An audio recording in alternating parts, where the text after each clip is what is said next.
আল্লাহ রাব্বুল আলামিনের হাবিব আমল শিক্ষা দিলেন, উম্মতরে কবরে 3টা প্রশ্ন করা হবে, 3টা প্রশ্নের জবাব যেন তোমার জন্য সহজ হয়ে যায়, তুমি যেন দিতে পারো। ওই দোয়াটা ফজরের নামাজের পরে 3 বার, কয়বার? ফজরের নামাজের পরে 3 বার, মাগরিবের নামাজের পরে 3 বার পাঠ করবা। ফজরের পরে 3 বার, মাগরিবের পরে 3 বার এই আমলটা করবা। 3 বার 3 বার। লাভ কি? লাভ কি? আমার নূরের নবী বলেন, কেউ যদি ফজরের পরে 3 বার, মাগরিবের পরে 3 বার ওই আমলটা করে, ওই আমলটা করে, কবরের ভিতরে আল্লাহ যে 3টা প্রশ্ন ফেরেশতা দিয়ে করাইবেন, 3টা প্রশ্ন তার জন্য সহজ হয়ে যাবে, সহজ হয়ে যাবে। 3টা প্রশ্নের জবাব দিয়া ওই ব্যক্তিটা আল্লাহর জান্নাতি হয়ে যাবে। 1 নাম্বার প্রশ্ন, 2 নাম্বার প্রশ্ন, 3 নাম্বার প্রশ্নের কথাগুলি দুয়ার ভিতরে আছে, সবাই আমার সাথে সাথে পড়তে হবে। পড়বেন তো ইনশাআল্লাহ? পড়েন।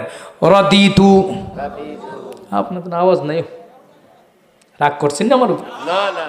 রাদিতু বিল্লাহি রাব্বাও ওয়া বিল ইসলামি দীনা ওয়া বি সাইয়্যিদিনা মুহাম্মাদিন সাল্লাল্লাহু আলাইহি ওয়াসাল্লাম নবিয়্যান ওয়া রাসূলা।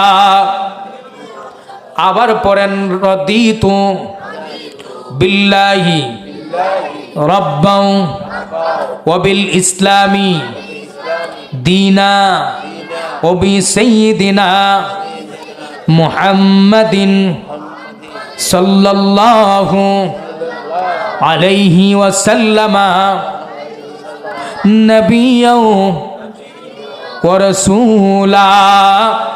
আর একবার পড়েন, 3 বার হয়ে যাবে। রাদিতু বিল্লাহি রাব্বান ওয়া বিল ইসলামি দীনা ওয়া বি সাইয়্যিদিনা মুহাম্মাদিন সাল্লাল্লাহু আলাইহি ওয়াসাল্লাম নবিয়্যান ওয়া রাসূলা।